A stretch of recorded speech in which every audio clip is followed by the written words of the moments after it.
마태복음 179번째 묵상입니다. 마태복음 15장 1절부터 9절 말씀까지 봉독합니다. 그때에 바리새인과 서기관들이 예루살렘으로부터 예수께 나와 이르되 당신의 제자들이 어찌하여 장로들의 전통을 범하나이까? 떡 먹을 때에 손을 씻지 아니하나이다.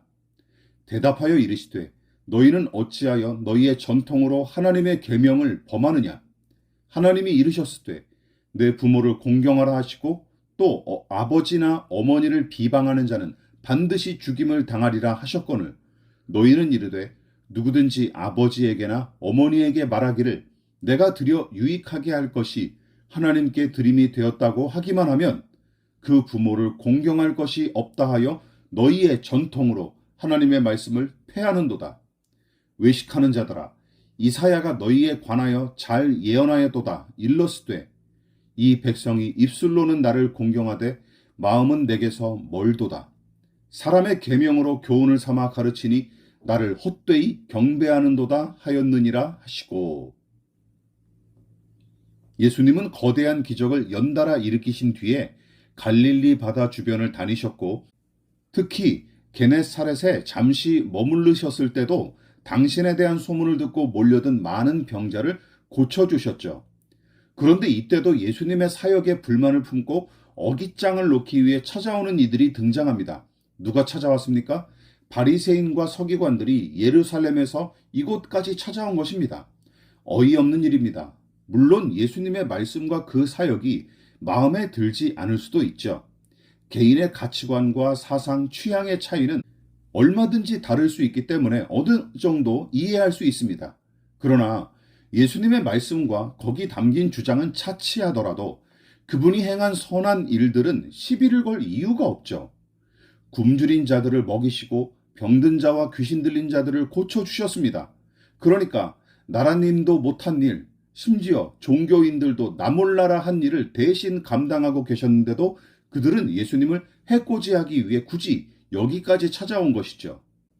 그런데 그동안 그들이 예수님에게 직접적으로 시비를 걸었다가 여러 번 낭패를 당했던 까닭에 이번에는 제자들이 빵을 먹기 전에 손을 씻지 않은 행위에 관해 이의를 제기하며 돌려까기를 희전합니다. 그들이 언급한 이 손 씻기는 두 가지 이유에서 비롯된 의식으로서 우선은 먼지가 많은 팔레스틴 지역의 특징을 고려한 위생적인 필요로 조치한 것이고 그와 더불어 이방인을 포함하여 무의식적으로 접촉한 부정함을 제거하기 위해서 마련된 규칙 중 하나입니다.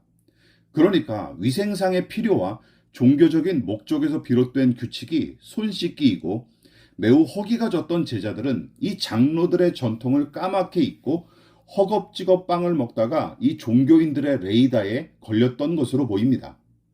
그러나 예수님은 제자들의 행위와 종교인들의 시비에 전혀 아랑곳하지 않으셨고 오히려 이 일에 관해 시비를 거는 종교인들을 향해 너희는 왜 전통을 핑계삼아 하나님의 계명을 어기느냐 하고 반박하시죠. 자, 그렇다면 예수님이 그들을 비판하신 내용은 무엇입니까? 당시 종교인들은 누군가가 부모를 봉양하기 위해 써야 할 것들을 하나님께 바쳤다 하고 말하면 그것을 가리켜서 이렇게 얘기했던 거예요. 하나님께 바쳤으니 굳이 부모님께 드리지 않아도 된다 하고 가르쳤고 실제로 그들도 신앙의 이 규칙을 빙자하여 그런 짓거리를 일삼았는데 예수님은 그 위선적인 작태를 꼬집으시면서 사람이 만든 규칙과 전통을 지킨답시고 더 큰 십계명의 명령을 어기는 너희나 조심하라 하고 꼬집어 말씀하신 것입니다.